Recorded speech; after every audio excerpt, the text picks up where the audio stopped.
Welcome to सफलता classes में आपका स्वागत है। मैं अभय चंद्र Kumar.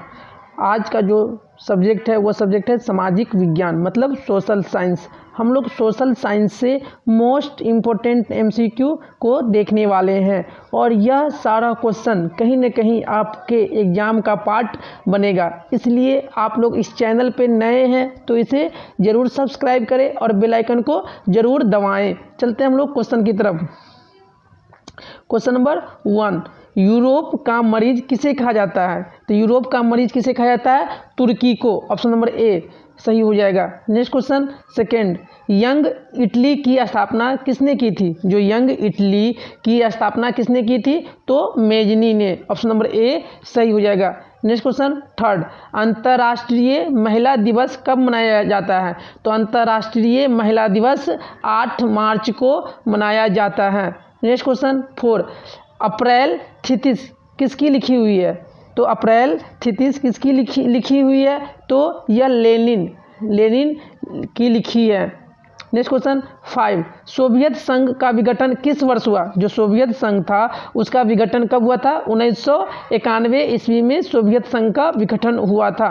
Next question, Angkor Wat में किस हिंदू देवता का मंदिर है? तो विष्णु का। ऑप्शन नंबर ए सही हो जाएगा। नेक्स्ट क्वेश्चन 7, गांधी जी को महात्मा की उपाधि किसने दी? तो गांधी जी को महात्मा का उपाधि रविंद्रनाथ टैगोर जी ने दिए थे। नेक्स्ट क्वेश्चन 8, पूर्ण स्वराज दिवस कब मनाया जाता है? तो पूर्ण स्वराज दिवस 26 जनवरी 1930 ईस्वी के दिन से ही मनाया जा रहा है। नेक्स्ट क्वेश्चन 9, हीराकुंड परियोजना है। तो हीराकुंड परियोजना कहाँ है? महानदी पर। और हीराकुंड परियोजना किस राज्य में है? तो उड़ीसा राज्य में है। सबसे ऊंचा बांध कौन सा है? सबसे ऊंचा बांध कौन सा है? तो टिहरी। कौन सा है?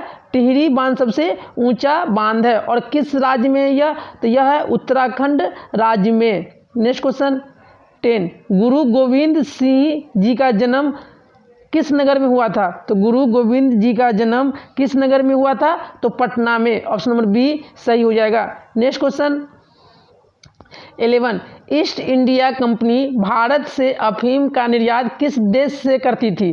तो किस देश से करती थी? तो यह चीन को। जो ईस्ट इंडिया कंपनी भारत से अफीम का निर्यात किस देश के लिए करती थी? तो चीन देश के लिए। नेक्स्ट क्वेश्चन 12, रूसो किस देश का दार्शनिक था? जो रूसो था किस देश का दार्शनिक था? तो फ्रांस का। ऑप्शन नंबर ए सही हो जाएगा। नेक्स्ट क्वेश्चन 13, निम्नलिखित में कौन नवीकरणीय संसाधन है? तो नवीकरणीय संसाधन कितने हैं जिसका उपयोग हम लोग क्या कर सकते हैं? बार बार कर सकते हैं। तो पेट्रोल, कोयला, लौह अयस्क और सी में क्या कर रहा है? जल। तो कौन सा है? लौह अयस्क क्या है? नवीकरणीय संसाधन है। ऑप्शन नंबर नहीं, लौह अयस्क भी क्या है? अनवीकरणीय। जल क्या है? नवीकरणीय संसाधन है।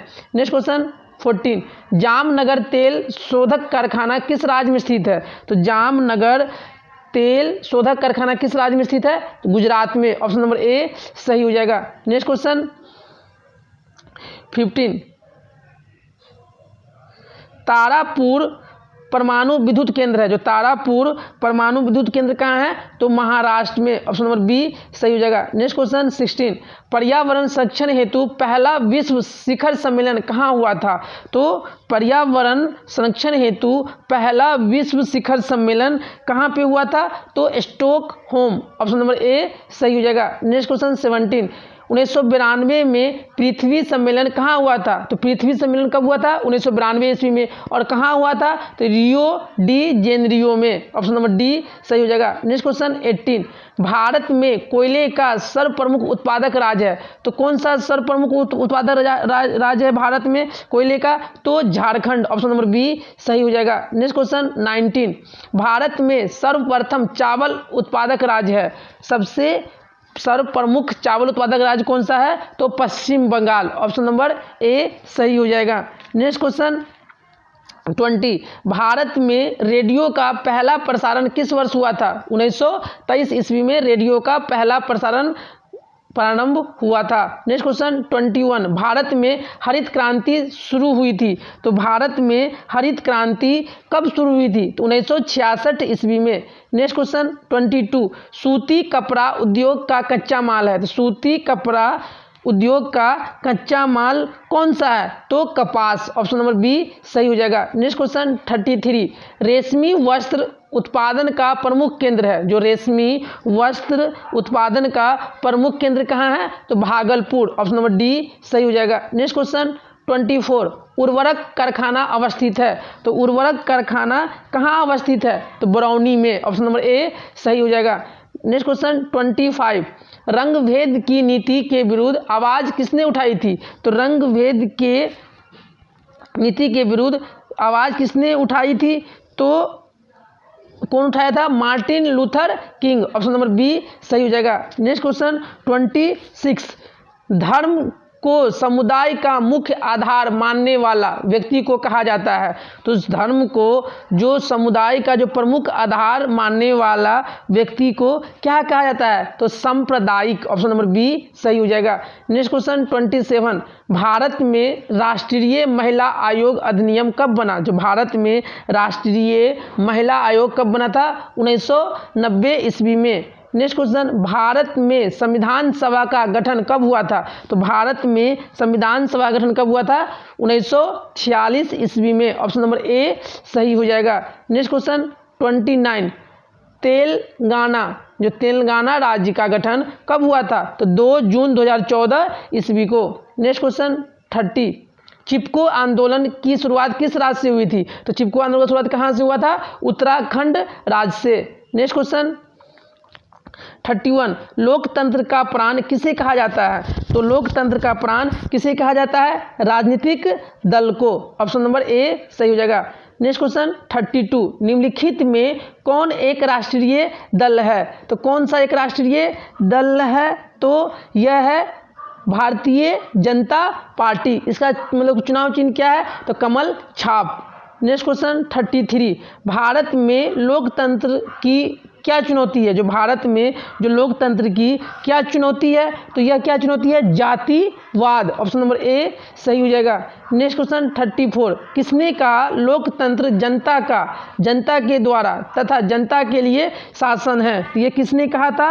अब्राहम लिंकन ने, ऑप्शन नंबर सी सही हो जाएगा। नेक्स्ट क्वेश्चन 35, निम्नलिखित में कौन सा कदम लोकतांत्रिक सुधार का सूचक है? तो कौन सा सूचक है? तो यह है पंचायती राज, ऑप्शन नंबर बी सही हो जाएगा। नेक्स्ट क्वेश्चन 6, भारत के योजना आयोग का अध्यक्ष कौन थे? तो भारत के योजना आयोग के अध्यक्ष कौन थे? भारत के प्रधानमंत्री। अभी योजना आयोग के स्थान पे क्या आ गया है? नीति आयोग। कौन सा आ गया है? नीति आयोग। और नीति आयोग का स्थापना कब हुआ था? 1 जनवरी 2015 ईस्वी को। और नीति आयोग का जो अध्यक्ष कौन होते हैं? तो भारत के प्रधानमंत्री। और अभी भारत के प्रधानमंत्री कौन है? तो श्री नरेंद्र मोदी। नेक्स्ट क्वेश्चन 37, भारत में प्रथम पंचवर्षीय योजना की शुरुआत कब हुई थी? तो 1951 ईस्वी में। प्रथम जो पंचवर्षीय योजना स्टार्ट हुआ था कब हुआ था? 1951 से लेके 1956 ईस्वी तक। दूसरा कब से? 1956 से लेके 1961 ईस्वी तक। और तीसरा कब से? 1961 से लेके 1966 ईस्वी तक।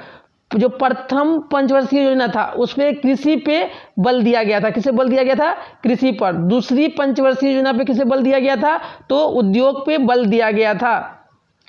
नेक्स्ट क्वेश्चन 38, भारत में किस जिले का प्रति व्यक्ति आय सबसे कम है? तो शिवहर जिला है। शिवहर जिला में प्रति व्यक्ति आय क्या है? सबसे कम है। और सबसे ज़्यादा कहाँ है प्रति व्यक्ति आय? तो वह है पटना में। कहाँ पे? पटना। नेक्स्ट क्वेश्चन 39, आधुनिक युग की प्रगति का श्रेय मुद्रा को ही, यह कथन किसका है? तो यह कथन किसका है? तो क्राउथर का। किसका है? क्राउथर। नेक्स्ट क्वेश्चन 40, बांग्लादेश की मुद्रा का नाम है। तो बांग्लादेश की मुद्रा का नाम क्या है? टका। और बांग्लादेश का राजधानी क्या है? तो ढाका। कहाँ है? ढाका। नेपाल का क्या है नाम है? रुपैया। और नेपाल का मतलब राजधानी का नाम क्या है? तो नेपाल क्या है? काठमांडू। काठमांडू। नेक्स्ट क्वेश्चन 41, भारत में सहकारिता आंदोलन का प्रारंभ कब हुआ था? जो सहकारिता आंदोलन का प्रारंभ कब हुआ था? तो 1904 ईस्वी में। नेक्स्ट क्वेश्चन, भारत में कितने राष्ट्रीयकृत बैंक है? तो अब कितना है? 12। ऑप्शन नंबर बी सही हो जाएगा। नेक्स्ट क्वेश्चन 43, मानव की न्यूनतम आवश्यकता क्या होती है? रोटी, कपड़ा और मकान। ऑप्शन नंबर ए सही हो जाएगा। नेक्स्ट क्वेश्चन 44, इनमें कौन पूर्णतः सरकारी सेवा है? अब सरकारी सेवा पूर्णतः मतलब कि ऐसा सेवा जिसमें किसका अधिकार हो? सरकार का, उसे हम लोग क्या कहेंगे? सरकारी सेवा। स्वास्थ्य सेवा में क्या होता है? प्राइवेट भी होता है, सरकारी भी होता है। शिक्षा सेवा भी प्राइवेट होता है, सरकारी होता है। वायुयान सेवा भी प्राइवेट होता है। लेकिन जो सैन्य सेवा होता है यह पूर्णतः क्या होता है? सरकारी सेवा होता है। नेक्स्ट क्वेश्चन 45, भारत सरकार ने सूचना का अधिकार अधिनियम कब पारित किया? तो 2005 ईस्वी में। नेक्स्ट क्वेश्चन 46, सुनामी शब्द किस भाषा से लिया गया है? तो सुनामी शब्द किस भाषा से लिया गया है? जापानी भाषा से। ऑप्शन नंबर डी सही हो जाएगा। नेक्स्ट क्वेश्चन 47 में क्या कह रहा है? निम्नलिखित में कौन प्राकृतिक आपदा है? मतलब कि ऐसा आपदा जो प्रकृति के द्वारा दिया हो उसे हम लोग क्या कहेंगे? प्राकृतिक आपदा। भूकंप क्या है? प्रकृति के द्वारा होता है, तो ये कौन सा हो जाएगा? प्राकृतिक आपदा। लेकिन बम विस्फोट ये क्या है? मानव निर्मित। युद्ध क्या है? मानव निर्मित। और रासायनिक दुर्घटना भी क्या है? मानव निर्मित। क्वेश्चन क्या पूछ रहा है? प्राकृतिक आपदा। तो प्राकृतिक आपदा कौन हो जाएगा? भूकंप। नेक्स्ट क्वेश्चन 48, मलबे के नीचे दबे हुए लोगों का पता लगाने के लिए किस यंत्र की मदद ली जाती है? तो इंफ्रारेड कैमरा। चलिए, इस वीडियो के माध्यम से हम लोग मोस्ट इंपोर्टेंट 48 MCQ को देखे हैं। ये सारा क्वेश्चन कहीं ना कहीं आपका एग्जाम का पार्ट बनेगा, इसलिए इस वीडियो को 1 से 2 बार जरूर देखें। अगर आप इस चैनल पे नए हैं तो इसे सब्सक्राइब करें, लाइक करें और इसे शेयर करें। Thank you for watching. आपका दिन शुभ हो।